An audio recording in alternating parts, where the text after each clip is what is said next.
Shalom, selamat pagi. Berjumpa kembali dengan program Morning Call GPIB bersama dengan saya Pendeta Elizabeth M. Tarigan Rumpuin selaku Ketua Majelis Jemaat GPIB Shalom Cikampek. Jemaat Tuhan yang terkasih, kita akan membaca dan merenungkan firman Tuhan yang terambil dari kitab Roma pasal 6 ayat 15 sampai ayatnya yang ke-19. Namun sebelumnya mari kita berdoa, mohon bimbingan Roh-Nya yang kudus. Kita berdoa. Ya Bapa, kami mengucap syukur pagi hari ini Engkau memberikan nafas kehidupan yang baru, bahkan mempercayakan kehidupan ini untuk kami jalani. Namun sebelumnya firman Tuhan akan kami renungkan bersama-sama menjadi tuntunan bagi kami untuk hidup di dalam kebenaran. Berikanlah Roh-Mu yang kudus mendiami hati dan pikiran kami, sehingga kami dapat mengerti, memahami segala kehendak Tuhan yang jadi. Inilah doa syukur kami, demi Kristus yang hidup kami berdoa. Amin. Jemaat Tuhan, kita membaca dari kitab Roma pasal 6 ayat 15 sampai ayat 19 di bawah terang judul dua macam perhambaan. Jadi bagaimana? Apakah kita akan berbuat dosa? Karena kita tidak berada di bawah hukum Taurat, tetapi di bawah kasih karunia. Sekali-kali tidak. Apakah kamu tidak tahu bahwa apabila kamu menyerahkan dirimu kepada seseorang sebagai hamba untuk mentaatinya, kamu adalah hamba orang itu yang harus kamu taati, baik dalam dosa yang memimpin kamu kepada kematian, maupun dalam ketaatan yang memimpin kamu kepada kebenaran? Tetapi syukurlah kepada Allah, dahulu memang kamu hamba dosa, tetapi sekarang kamu dengan segenap hati telah mentaati pengajaran yang telah diteruskan kepadamu. Kamu telah dimerdekakan dari dosa dan menjadi hamba kebenaran. Aku mengatakan hal ini secara manusia karena kelemahan kamu. Sebab sama seperti kamu telah menyerahkan anggota-anggota tubuhmu menjadi hamba kecemaran dan kedurhakaan yang membawa kamu kepada kedurhakaan, demikian hal kamu sekarang harus menyerahkan anggota-anggota tubuhmu menjadi hamba kebenaran yang membawa kamu kepada pengudusan. Demikianlah firman Tuhan, terpujilah Kristus. Haleluya. Jemaat Tuhan, kehidupan ini tentunya menawarkan banyak pilihan. Dimulai dari pagi hari ini saja kita sudah harus memilih. Misalnya saja, apakah yang akan kita makan untuk sarapan pagi? Kemudian kita akan berjalan menuju tempat pekerjaan kita masing-masing. Apakah yang akan kita gunakan? Apakah kendaraan pribadi atau kendaraan umum? Tentunya masih banyak lagi pilihan-pilihan yang akan kita buat sepanjang hari ini. Begitupun yang kita baca di dalam kehidupan kita pada pagi hari ini, bahwa Rasul Paulus yang berbicara kepada jemaat yang ada di Roma. Paulus mengatakan bahwa memang mereka harus membuat sebuah pilihan tentang diri mereka. Apakah akan menjadi hamba dosa atau hamba kebenaran? Jemaat Tuhan yang terkasih, memang kalau kita lalu bertanya, apa bedanya menjadi hamba dosa dan hamba kebenaran? Toh dua-duanya adalah manusia yang harus menundukkan diri pada kuasa yang lain. Paulus berkata demikian pada ayatnya yang ke-16. Apakah kamu tidak tahu bahwa apabila kamu menyerahkan dirimu kepada seseorang sebagai hamba untuk mentaatinya, kamu adalah hamba orang itu yang harus kamu taati, baik dalam dosa yang memimpin kamu kepada kematian, maupun dalam ketaatan yang memimpin kamu kepada kebenaran. Artinya Paulus ingin mengatakan kepada jemaat yang ada di Roma, memang mereka bersama-sama dalam dua pilihan ini adalah menjadi hamba. Tetapi yang berbeda adalah siapakah Tuhan mereka. Tuhan yang harus mereka taati. Tuhan yang akan membawa mereka ke dalam dosa lalu pada akhirnya memberikan kematian, atau Tuhan yang akan membawa mereka kepada ketaatan, kepada kebenaran yang pada akhirnya akan membawa mereka kepada keselamatan. Kita harus memilih. Dan tentunya persekutuan yang terkasih dalam Yesus Kristus, kita harus memilih menjadi hamba kebenaran.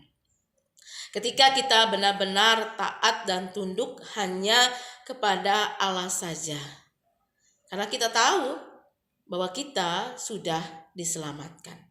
Jadi bentuk perhambaan yang bukan karena keterpaksaan, tetapi ungkapan syukur yang luar biasa. Kita sudah dibebaskan dari kematian.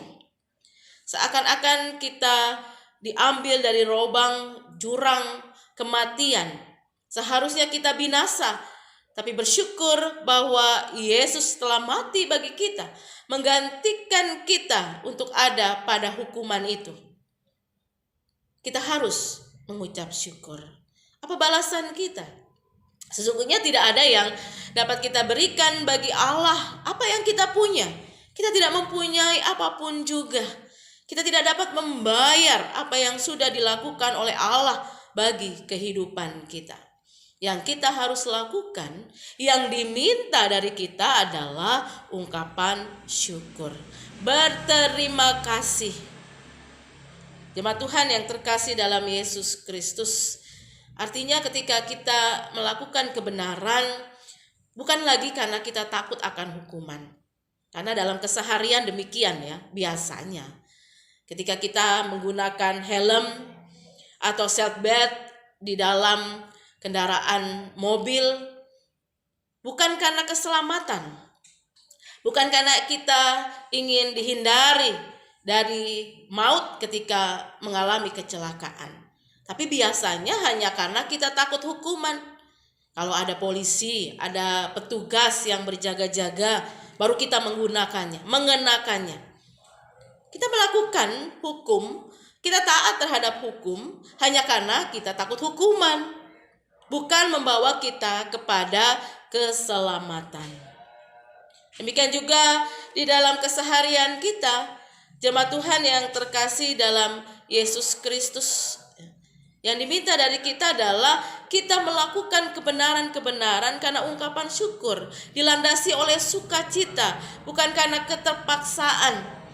Kalau kita berbuat baik, kalau kita menolong, kalau kita berkata benar, kita berkata di dalam diri kita sendiri bahwa ya benar, Allah sudah melakukan yang luar biasa bagi kita. Mengapa kita tidak memberikan yang terbaik juga bagi Allah?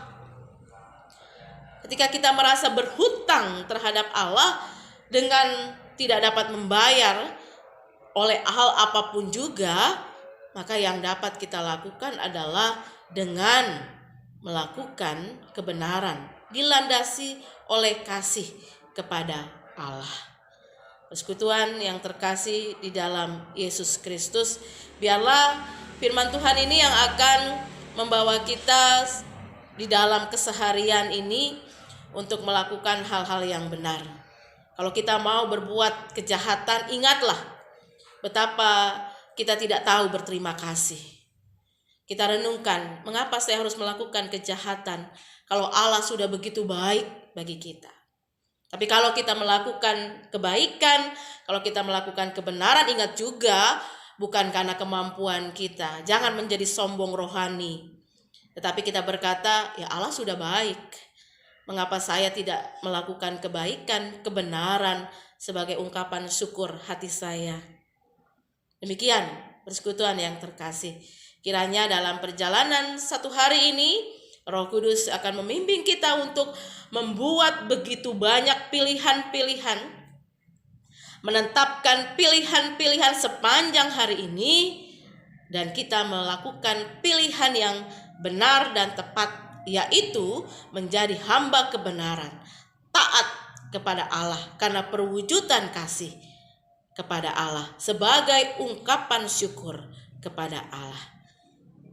Kiranya firman Tuhan ini akan menjadi kekuatan bagi kita dari sekarang hingga kekal.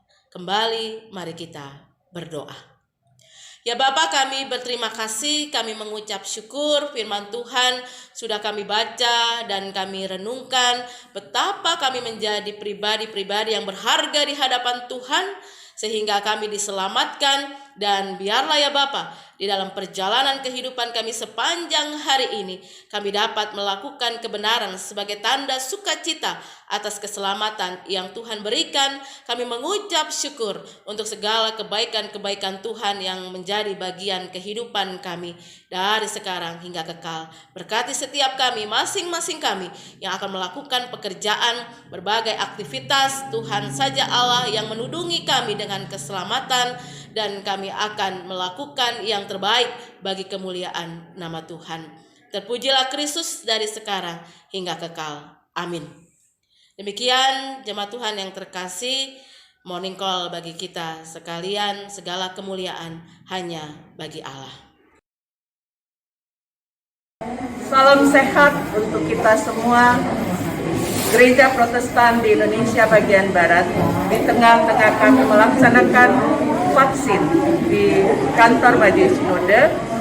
Dari tempat ini kami mau menghimbau, mengajak saudara-saudara kita, yaitu jemaat-jemaat GPIB maupun jemaat-jemaat lain, ayo kita lihat ke NTT, kita berikan yang terbaik, apapun bentuknya, salurkan melalui Krisis Center, Departemen Pelkes GPIB. Duka Loka Mora adalah duka kita bersama.